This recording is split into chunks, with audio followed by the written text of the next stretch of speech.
Reborn. I let the mistress enter the bridal room. My husband went mad seeing who was violated. Play the full story in one go. Don't forget to like, comment, share, and subscribe. The exciting story begins right now. The scarlet veil was a wall of blood. Heavy and suffocating. Through the thin, translucent silk, the flickering candle flames looked like the dancing spirits of those who had died in vain. The air was thick with the scent of sandalwood and something sickly sweet, the smell of a trap. I gripped the hem of my embroidered robe, the silk biting into my palms. My heart hammered against my ribs, not with the flutter of a nervous bride, but with the cold, rhythmic pulse of a ghost returned from the abyss.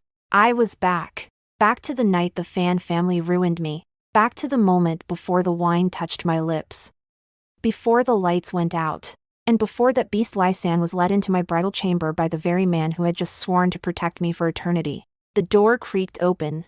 The sound of steady, deliberate footsteps approached. I knew those footsteps. They belonged to Fan Wenbin, the man with the face of a scholar and the heart of a venomous snake. Behind him followed a lighter, more rhythmic gait. Yin Manniang, Midiar cousin. In my past life, I thought she stayed behind out of sisterly affection to help me settle in. Now, I knew she was there to witness my destruction and step over my ruined body into Wenbin's arms. Yingxue. Wenbin's voice was like honey poured over a blade. The guests are still drinking. But I couldn't wait another moment to see my beautiful bride. The golden steelyard reached under the veil. As the fabric was lifted, the sudden brightness of the room burned my eyes. I squinted, adjusting to the sight of him. He looked exactly as he did in my nightmares, dashing, dressed in vibrant crimson, a gentle smile plastered on his face. Beside him, Manniang stood with a tray of wine, her eyes downcast, the picture of a dutiful attendant, brother-in-law. The auspicious hour is passing, Manniang whispered, her voice trembling with a fake, delicate shyness. The nuptial wine must be shared. Wenbin nodded and took the 2 jade cups from the tray. My eyes tracked his movements. He didn't see the coldness in my gaze because I immediately lowered my head, playing the role of the submissive, exhausted bride. I knew which cup was which. The one on the left had a faint, almost invisible ring of white powder near the rim, a potent aphrodisiac mixed with a sedative, something the local thugs used to kidnap girls from the streets. To a lifetime of harmony, Wenbin said, handing me the tainted cup. I took it, my fingers brushing against his cold skin. A lifetime is a very long time, Wenbin. I wonder if you can truly bear it. Qi laughed, a dry, hollow sound. With you by my side, 1,000 lifetimes wouldn't be enough. As we crossed our arms for the traditional drink, I intentionally stumbled. I let out a soft cry, my body tilting toward Manniang. The wine in my cup splashed outward, mostly landing on my own sleeve, but a few drops hit the floor. Oh, my lady. Manniang rushed forward to steady me. How clumsy of me, I murmured, clutching my head. The weight of this phoenix crown. I feel so lightheaded. Wenbin. I've ruined the auspicious wine. It's a bad omen. Wenbin's face darkened for a split second before the mask of the doting husband returned. It's just a spill. Yingxue. Manniang.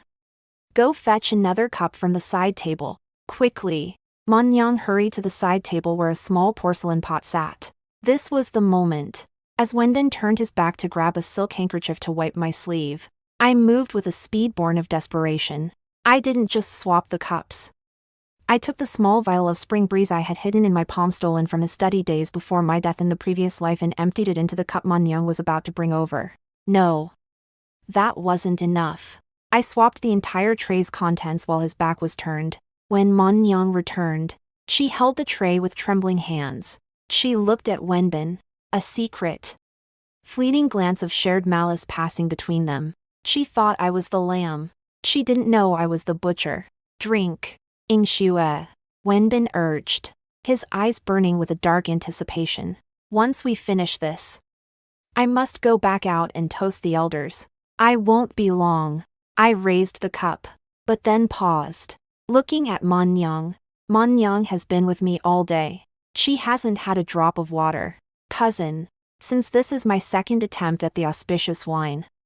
Why don't you join us with a cup of tea? I cannot bear to be happy while you are parched. I couldn't. Sister, Manniang stammered, looking at the tray. Take the cup on the right, I said, my voice sweet but firm. It is just tea from the same pot. Please. For my peace of mind. Wenbin, wanting to finish the charade quickly so he could leave and let Lai San in, nodded impatiently. Just drink it, Manniang. Don't delay the bride. Manniang took the cup on the right, the one I had spiked with the double dose. I took the cup on the left, which was now just pure tea. We drank. I feel so tired, I whispered, leaning back against the pillows of the massive bed. I let my eyes flutter closed, my breath slowing. The wine is strong, Wenbin whispered. I felt his hand brush my cheek, a touch that made my skin crawl. Rest now. My love. I will return soon. I heard him leave. I heard the lock click from the outside, a detail I hadn't noticed in my first life. But more importantly, I heard a heavy thud. Manniang, who was supposed to leave with him to guide the thug in, had collapsed by the screen. The double dose had hit her instantly. I opened my eyes. The exhaustion vanished, replaced by a cold, burning focus. I stood up, the heavy phoenix crown forgotten. I dragged Manniang's limp body toward the bed. She was small, lighter than me. But in her unconscious state, she was dead weight. I stripped her of her outer cloak and shoved her under the crimson silk covers. I pulled the heavy red veil over her face. Outside, the wind howled through the courtyard. I heard the faint sound of a window being pried open in the adjoining dressing room. He was here, Lai San, the man who had been paid by my husband to steal my honor so that Wenbin could discover us and divorce me without losing my dowry. I extinguish the main candles, leaving the room in a thick, murky twilight. I then hid myself behind the heavy brocade curtains near the window. A dagger I had smuggled into my sleeve clutched in my hand. The shadow moved across the floor. I saw Hema hulking, ragged figure smelling of cheap ale and filth. Lai San crawled through the internal door, his eyes scanning the bed. He saw the figure under the veil, the silhouette of a woman in bridal red. Heh. The scholar said she'd be sleeping like a dead pig. Lai San hissed, his voice a gravelly scrape. Beautiful thing. And all that money, too. He approached the bed, his breathing becoming heavy and ragged. He didn't check the face. He didn't need to. He had been told the bride would be drugged and waiting. I watched from the shadows as he climbed onto the bed. Manniang stirred slightly, a low moan escaping her lips. The drug was inducing a feverish, confused state, not just sleep. To a beast like Lai San, that moan was an invitation. Don't worry, little lady, Lai San chuckled, his hands tearing at the crimson covers. I'll make sure you enjoy your wedding night more than that weakling husband of yours ever could. I turned my head away, listening to the sounds of the struggle, the tearing of silk, the muffled cries of a woman who couldn't wake up, and the grunts of a predator. Tears prickled my eyes. Not for her, but for the girl I used to be, who had suffered the same fate while the world called her a whore. But tonight, the script had changed. I looked out the window. In a few hours, the sun would rise, and Fan Wenbin would return with half the village to Savim. He was expecting to find his wife ruined. He was about to find his heart's desire in the arms of a monster. The real play was about to begin. The rhythmic, heavy thud of the bed frame against the wall echoed through the silent chamber like a funeral drum. Each strike was a heartbeat of my past life's agony, now being repaid to its rightful owner. I stood frozen behind the heavy brocade curtains, my fingers white-knuckled around the hilt of the dagger. The darkness was thick, tasting of iron and old dust, punctuated only by the guttering wick of a single candle I had left burning in the far corner to provide just enough light for the predator to see his prey. But not her face. You're a fiery one, aren't you? Lai San's voice was a wet rasp, filled with a sickening, oily satisfaction. The scholar said you'd be a cold fish. But look at you, squirming like a snake in the grass. In the bed, Manniang let out a broken, high-pitched whimper. It wasn't a sound of pleasure. It was the sound of a mind fractured by the double dose of spring brise poison of the soul that made the skin burn while the mind drowned in shadows. She was conscious enough to feel the violation, but too drugged to comprehend who was inflicting it or to cry out a coherent name. Her small hands clawed at the crimson silk sheets, shredding the fine embroidery I had spent months stitching. I stepped out from behind the curtain, my movements ghostly and silent. I had already removed my heavy outer bridal robe and draped it over the side of the bed earlier, making it look as though it had been tossed aside in haste. Now, looking at the heap of discarded clothes on the floor, I saw Manniang's pale green companion's jacket. I picked it up with the tip of my blade, carrying it toward the small charcoal brazier in the corner. The silk hissed as it caught fire. The pale green fabric curled into black ash, disappearing like the identity she had tried to maintain while usurping my life. There was no turning back now. To anyone who entered this room, the woman in that bed, wearing the remnants of the red undergarments and covered by the phoenix quilt, could only be the bride. A sudden, sharp cry erupted from the bed. Manniang's voice, briefly clear. Fan Wenbin, help. Lai San let out a guttural laugh, his shadow dancing grotesquely against the wall. Wenbin, is that your man's name? Don't worry, sweetheart. He's the one who gave me the key. He's probably out there right now, drinking to our health. I watched, my face a mask of cold stone. The irony was a jagged blade. Manniang had spent years whispering poison into Fan Wenbin's ear, convincing him that my family's wealth was rightfully theirs, and that I was merely an obstacle to be removed. She had helped him design this very trap. And now, the beast he hired was using the very logic she had helped cultivate to silence her. I moved toward the vanity, picking up a heavy porcelain vase. I didn't intend to strike Lai San, not yet. I needed the noise to stay contained until the perfect moment. Instead, I carefully rearranged the items on the table. I took the hairpins I had removed earlier, heavy gold pieces shaped like phoenix, and scattered them near the bed. One I tucked into the folds of the discarded red robe. Another I dropped near the door. Evidence of a struggle. Evidence that old point to a desperate, failed resistance. The smell of the room was becoming unbearably mixed of sweat, cheap alcohol, and the metallic tang of blood. Manniang's cries had devolved back into ragged, rhythmic gasps. Lai San was a monster, but he was a monster of Fan Wenbin's making.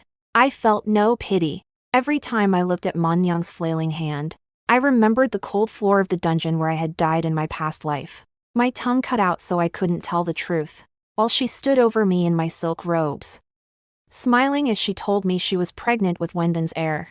Suddenly, the faint sound of footsteps echoed from the outer courtyard. It wasn't just one person. It was a crowd. They were early, or perhaps Fan Wenbin was too eager to see Theshimif, his new bride. I heard the muffled murmur of voices, the village elders, the heads of the Qi and Fan families, and the boisterous, drunken laughter of the wedding guests whom Wenbin had lured here under the guise of Fon's last celebratory toast. I tell you, uncle, Wenbin's voice rose above the rest, sounding perfectly concerned and slightly frantic. I saw a shadow slip toward the bridal chamber. I fear for Yingxue's safety. The locks were tampered with. Liars. Every word a calculated stone in the wall of my execution. I looked at the bed. Lai San was too far gone in his lust to hear them yet. He was a beast in a frenzy. Manniang was a broken doll beneath him. I retreated back into the shadows behind the large wardrobe near the door. This was he narrowest part of the trap. If I was seen, the story would fall apart. But I knew this house. I knew the Fan family's obsession with appearances. Wenbin wouldn't just walk in alone. He would make sure everyone saw Thekramito, ensure I could never return to my family or claim a single copper of my dowry. Open the door. A booming voice commanded. It was the Qi family patriarch. My own uncle. A man who valued face above blood. If there is a thief in the Fan house, we shall catch him tonight. The key turned in the lock. The sound was like a thunderclap in the small room. Lai San finally froze. He looked toward the door, his eyes wide and bloodshot. But he was trapped by his own filth. His trousers discarded across the room, his body tangled in the expensive silk sheets. Who's there? He bellowed, his voice cracking. The door groaned on its hinges. I held my breath, pressing my back against the cold wood of the wardrobe. The smell of burning silk was faint now, masked by the heavy scent of the room's occupants. As the light from a dozen lanterns flooded the room, cutting through the gloom like white-hot blades, the silhouette of Fan Wenbin appeared in the doorway. He looked radiant, his face twisted into a mask of fake horror. Yingxue. No. He cried out, the performance starting before he even saw the bed clearly. Get away from her, you beast. Behind him, the elders gasped. The women shrieked and covered their eyes. The men surged forward, ready to witness the fall of the proud Qi family daughter. I watched from the dark, a silent spectator to the beginning of their nightmare. They thought they were catching a disgraced wife. They were about to find the woman Fan Wenbin truly loved, ruined by the very hands he had paid to destroy me. The sudden influx of light from dozens of lanterns felt like a physical blow, tearing through the murky, scent-choked darkness of the chamber. I pressed my back harder against the cold, carved wood of the wardrobe. My breath held so tightly my chest ached. From my vantage point in the shadows behind the door's arc, I saw a sea of faces fueled by indignation and a dark, voyeuristic curiosity. Fan Wenbin stumbled in first, his face a masterpiece of practiced despair. He clutched his chest, his eyes widening as they landed on the massive bed where the silhouette of two bodies remained tangled under the crimson silk. No, it cannot be. Wenbin's voice cracked, a perfect pitch of heartbreak that rang out into the courtyard. Yingxue. Tell me this is a nightmare. Tell me this beast has forced his way in against your will. Behind him, my uncle, the Qi family patriarch, pushed through the crowd. His face was the color of a bruised plum, his beard quivering with rage. He held a heavy staff, the symbol of his authority, which he slammed against the floorboards with a bone-jarring thud. Vile, utterly vile, the patriarch roared.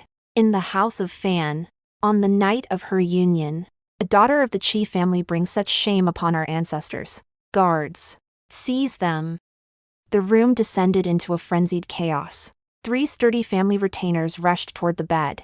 Lai San, finally snapping out of his Dragonlust-induced haze, let out a panicked howl. He tried to scramble backward, grabbing at the silk sheets to cover his nakedness.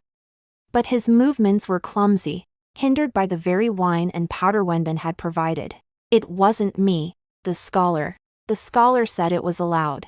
Lai San blurted out, his voice a terrified rasp. He didn't realize that in the eyes of the elders, his words only confirmed the affair. Silence him, Wenbin shrieked, his voice rising in panic. He lunged forward, not to help, but to ensure the focus remained on the bed. How dare you defile my wife and then slander my name? Die, you cur. Wenbin grabbed a heavy brass candle stand and swung it wildly. It missed Lai San but struck the bedpost, the ringing sound adding to the cacophony. The crowd of guests pressed closer to the doorway, their necks craned, eyes hungrily devouring the sight of the fallen bride. I watched as several elderly women from the Fan clan began to wail about the tainted bloodline and the ruined reputation of the village. Under the heavy crimson quilt, the figure groaned. Manniang was trying to push herself up, but the double dose of sedative kept her limbs heavy as lead. The red veil, caught on the jagged edge of her disheveled hair, still clung to her face, masking her features in a blur of scarlet. To everyone in that room, that veil was the mark of Qi Yingxue. Pull her out, Uncle Qi commanded, his voice cold and devoid of any mercy. Bring the disgraced woman to the center of the room. We shall have the truth before she is sent to the ancestral hall for judgment. 2 retainers grabbed the edges of the quilt. With a violent heave, they dragged the woman off the bed. She fell onto the cold floor with a dull thud, her tangled hair spilling out from beneath the veil. Lai San was kicked to the ground beside her, pinned by the boots of the Fan family guards. Wenbin hurried to the patriarch's side, his breath coming in short, ragged gasps. Uncle, please, for the sake of our family's bond, let us handle this quietly. My heart is broken, but the scandal will ruin us all. Handle it quietly. The patriarch spat on the floor. The whole village knows we entered this room to catch a thief. There is no quiet way out of this shame. She has spat upon the Qi name. She must pay the price of 1,000 cuts. I watched Wenbin's eyes. There was a flicker of triumph behind the fake tears. This was exactly what he wanted. He wanted the public condemnation, the irrevocable destruction of my status, so he could claim the dowry as compensation for his ruined honor. He reached out a trembling hand toward the woman on the floor, his voice a low, venomous hiss intended only for her ears, or so he thought. You brought this on yourself, Yingxue. Wenbin whispered. You should have been a more obedient wife. Now, look at you, nothing but dirt. At that moment, the woman on the floor let out a sharp, agonized sob. She clawed at the red veil, her fingers trembling with the last of her strength. Manniang, fetch the water. A voice whispered from the darkness behind them. The sound was calm, clear, and unmistakably mine. The entire room froze. The wailing of the old women cut off mid-breath. The patriarch's staff stopped its rhythmic tapping.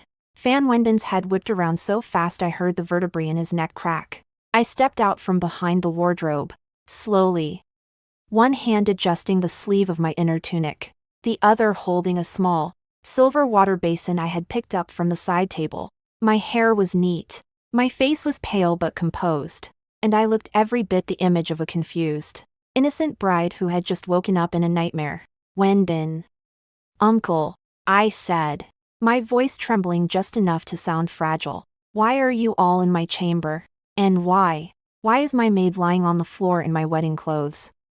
The silence that followed was so heavy it felt as if the walls might collapse. Wenbin's face turned from a flush of fake anger to a deathly, waxen white.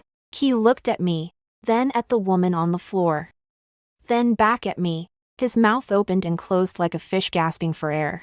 Yingxue. Wenbin stammered, his eyes bulging. If you are here, then who? I set the basin down on the table with a sharp clink. I felt faint after the wine, so I asked Manniang to help me change. She said she wanted to feel the weight of the phoenix crown just once. I must have fallen asleep in the dressing room behind the screen. What is happening? Who is this man? With a trembling hand, Wenbin lunged forward. He didn't wait for the guards. He grabbed the edge of the red veil that covered the woman on the floor and ripped it away with such force that it tore the silk. The candlelight hit her face. It was Yin Manniang. Her eyes were glazed, her lips swollen, and her skin covered in the brutal marks left by Lai San. She looked up at Wenbin, a single tear tracking through the grime on her cheek. She wheezed. Fan Wenbin let out a sound that wasn't human. It was a high, thin wail of absolute, soul-shattering agony. He collapsed to his knees, his hands hovering over her ruined form, unable to touch her, unable to look away. The trap had snapped shut, but the teeth were buried deep in the wrong throat. The silence in the room was no longer heavy. It was sharp, like 1,000 glass shards suspended in the air. Every breath taken by the onlookers felt like a serrated blade cutting through the suffocating tension. I stood by the table, my fingers lightly grazing the cold rim of the silver basin, watching the man who had murdered me in my past life crumble into a heap of pathetic, stuttering misery. Manniang. Fan Wenbin's voice was a ghostly rasp. He reached out to touch her shoulder, but his hand stopped an inch away, trembling violently. The woman on the floor, his true love, his conspirator, lay there like a discarded rag, her eyes rolling back, her consciousness slipping in and out of a drug-induced nightmare. Wenbin, why are you crying? I asked, my voice pitched with a perfect, crystalline confusion. I stepped forward, the silk of my inner robes whispering against the floorboards. It is a tragedy, yes, but why does it look as though your very soul has been extinguished? She is my cousin, my maid, but you look as though you have lost your wife. My words were a soft blow to his solar plexus. The village elders and the Qi family patriarch all turned their gaze toward Wenbin. The suspicion began to germinate in the fertile soil of this scandal. A husband should be outraged. Had a thug entered his bridal chamber, he shouldn't be mourning the thief caught in the bed. I am merely shocked by the depravity. Wenbin stammered, his eyes darting frantically. He scrambled to his feet, his face twisting into a mask of righteous fury to hide his devastation. To think, On our wedding night. Such filth occurred in our very home. Yingxue. I was only worried for you. If you were worried for me, I said, tilting my head. Then why did you not check the face before you began to wail? You seemed so certain it was me. Even uncle thought so. Did someone tell you I would be the one under that veil? The patriarch, Qi Yingxue, narrowed his eyes. He was a man of cold logic. And the inconsistencies were starting to grate on him. He looked at Lai San, who was still pinned to the floor, and then at the shivering Manniang. Speak, you dog, the patriarch roared, slamming his staff down near Lai San's head. Who let you into this house? Who told you which room was the bridal chamber? And who did you expect to find in that bed? Lai San, realizing the scholar wasn't protecting him, began to babble. His eyes were wide with the primitive fear of a trapped animal. The money. He said there was money. The man in red. He gave me the key. He said the girl would be sleeping. I didn't know. There were two of them. Lies. Pure slander. Wenbin shouted, lunging at Lai San as if to strike him. Two guards held him back. He is a common thief trying to save his neck by dragging a scholar into the mud. Enough. The patriarch's voice cut through the noise. He turned to me, his gaze searching. Yingxue. You say you were in the dressing room. Why did Manniang have your robes? Why were you not in your own bed? I lowered my eyes, letting a single, well-timed tear escape. Uncle. After Wenbin gave me the wedding wine, I felt a strange heaviness. Manniang came to help me. She said that since she was just a cousin from a poor branch of the family, she would never know the luxury of such a gown. She begged me to let her try it on, just for a moment. While I rested, I was so tired. I didn't think. I fell asleep behind the screen. I looked at the discarded jade cups on the table. Perhaps the wine was too strong for me, or perhaps I stopped, leaving the implication hanging in the air like a noose. The patriarch walked to the table. He picked up the cup I had supposedly drunk from. He sniffed it, then touched a drop to his tongue. His expression darkened instantly. He was a man who knew the darker side of the world. He recognized the bitter aftertaste of a sedative. He turned to Fan Wenbin, his voice dropping to a terrifyingly calm whisper. The nuptial wine was drugged. Wenbin. And you were the one who poured it. No, I wouldn't. Wenbin fell to his knees again, this time out of genuine terror. Someone must have tampered with it. The servants. The servants do not have access to the inner chamber's wine cabinet. The patriarch snapped. He looked at the scene, the drugged maid, the hired thug, the drugged wine. The logic was inescapable. The only flaw in the plan was that the targets had been swapped. You intended to ruin my niece, the patriarch said, the words heavy with the weight of a death sentence. You wanted her dowry, but you didn't want the woman. You hired this beast to steal her honor so you could cast her out. But heaven has eyes. Wenbin, you have ruined your own lover instead. At the word lover, the room erupted in whispers. Manniang, hearing the word through her haze, let out a broken wail. Wenbin, you promised I would be the wife. That was the final nail. The crowd gasped. The scandal had shifted from a tragedy to a conspiracy of the most sickening kind. I stood in the center of the storm, the only calm point in the room. I felt no joy, only a cold, hollow satisfaction. The fire had started, and I would make sure it burned everything they valued to ash. Uncle, I said softly, stepping toward the patriarch, my honor is safe. But my heart is shattered. I cannot stay in this house of snakes. I beg you, take me home, and let the law of the clan and the law of the land deal with these creatures. The patriarch looked at me, a flicker of genuine pity in his hard eyes. He nodded. The Qi family does not leave its daughters to be slaughtered. Guards, seal the room. Nobody leaves until the magistrate arrives. We are taking Yingxue home. As I walked past Wenbin, I paused.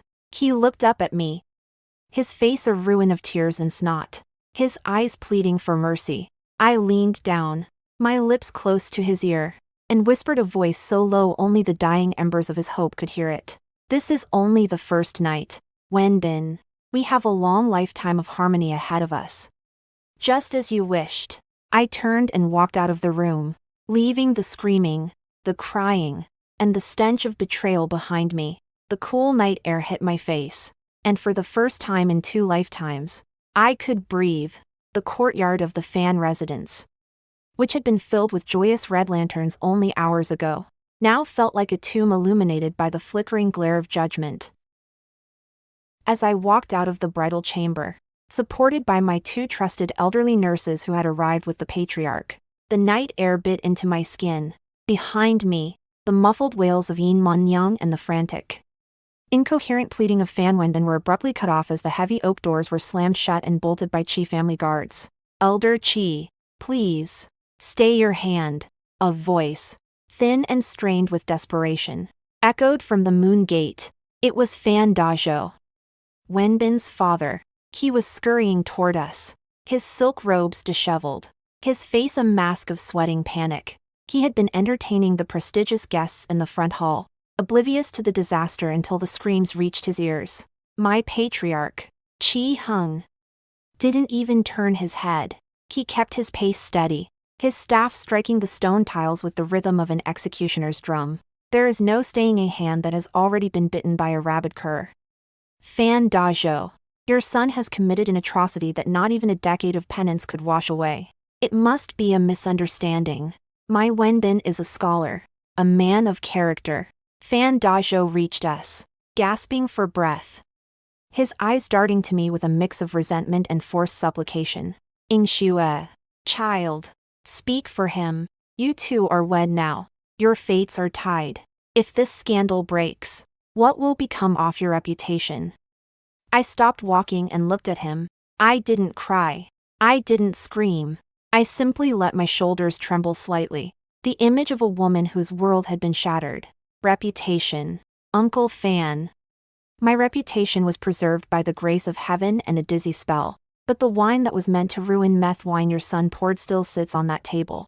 Should we ask the magistrate to taste it? Fan Dazhou flinched as if I had struck him.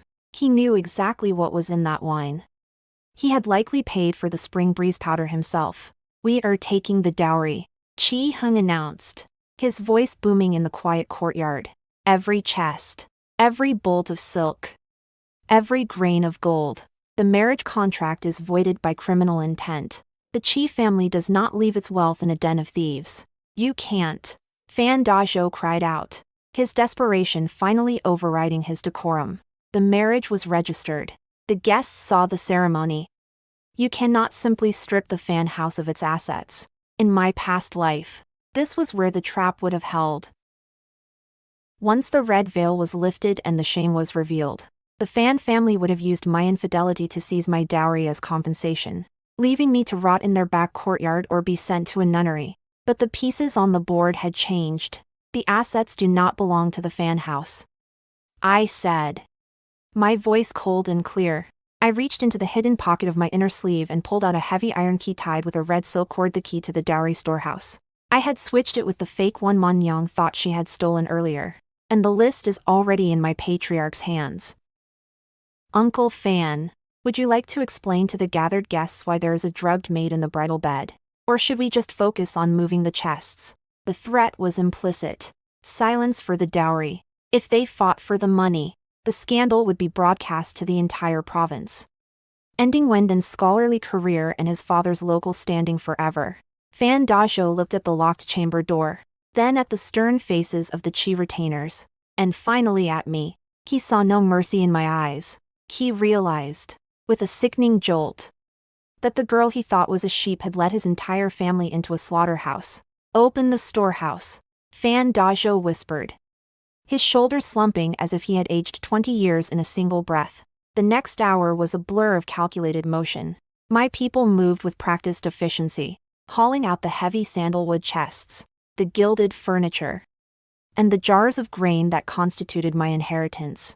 The wedding guests stood in the shadows of the outer courtyard, whispering, their eyes wide as they watched the bride personally supervise the removal of her wealth. I stood by the gate, watching the last chest being loaded onto a carriage. Fan Wenbin had been dragged out of the chamber by then, his clothes disheveled, his eyes fixed on the floor in a stupor of shame. He looked up once, catching my gaze. I didn't look away. I gave him a small, imperceptible note, a silent promise that this was merely the end of the beginning. Let's go, Yingxue, the patriarch said, placing a firm hand on my shoulder. You are a daughter of the Qi family. You will never set foot in this filth again. As the carriage pulled away from the Fan estate, I leaned back against the cushions. The weight of the iron key in my hand was a comfort. In my past life, I had left this house in a coffin. In this one, I was leaving with my life, my wealth, and the first taste of a vengeance that would consume them all. To the ancestral home, I whispered to the driver. And don't look back. The road ahead was dark, but for the first time, I was the one holding the lantern. 3 months had passed since the night the red lanterns of the Fan residence were extinguished by the cold light of scandal. The spring peach blossoms were now drifting onto the cobblestones of the Qi family's inner courtyard, white and pink like the discarded promises of a past life. I sat in the pavilion, sipping a cup of bitter tea, watching my elder brother, Qi Feng, approach with a bundle of official documents sealed in wax. It is finished, Yingxue, my brother said, his voice carrying a mixture of relief and lingering anger. He laid the papers on the stone table. The magistrate has handed down the final sentence. Fan Wenbin's scholarly title has been stripped. He is banned from taking the imperial examinations for life. A man of his reputation is no longer fit to read the classics. I traced the characters of the decree with a steady finger. In my previous life, those very hands of his hands that were meant to hold a scholar's brush had held the silk pillow that smothered the life out of me. Now, they would likely hold nothing but the handle of a plow or the begging bowl of a disgraced man. And Yin Manniang? I asked softly. Her fate is perhaps worse. Qi Feng replied, his eyes narrowing. The Fan family, in their desperation to save some shred of face, blamed everything on her. They claimed she seduced the son and conspired with the thief. Her own family has struck her name from the genealogy. She has been sold to a laundry house in the borderlands. She will spend the rest of her days scrubbing blood and filth from the uniforms of soldai. R.S. A vision of Manniang in my past life flashed through my mind, her standing in my jewels, laughing as she watched them carry my coffin away. The cycle had not just turned, it had crushed those who tried to derail it. There is one more thing, my brother added, his tone hesitant. Fan Wenbin is at the gates. He has been there since dawn, begging for one last word with you. He looks unrecognizable. I stood up, smoothing the silk of my azure gown. Let him in, but only to the outer reception hall. I will see him, but I will not touch the ground he walks on. When I entered the hall, the man who stood there was a ghost of the scholar I once loved. His robes were frayed, his hair unkempt, and the light in his eyes had been replaced by a hollow, flickering desperation. When he saw me, he fell to his knees, the sound of his bones hitting the floor echoing in the vast, silent room. Yingxue, I know you did it, he croaked, his voice broken.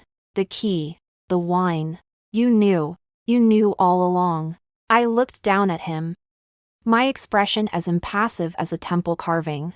I knew that a man I trusted intended to feed me to a wolf. I simply decided to let the wolf choose its own meal. I loved her. Wenbin suddenly shrieked, his face twisting. Manniang was the only one who understood me. You were just a cold statue of gold and prestige.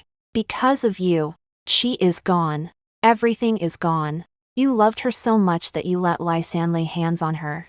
I countered, my voice dropping to a whisper that cut like a razor. You loved her so much that when the patriarch looked for someone to blame, you signed the papers that sold her into slavery to save your own skin. Do not speak to me of love, Fan Wenbin. You love only your own ambition. And now that is ash. He reached out, trying to grab the hem of my skirt, but I stepped back. In your heart, you killed me long ago, I said, my voice finally carrying the weight of the years he had stolen from me.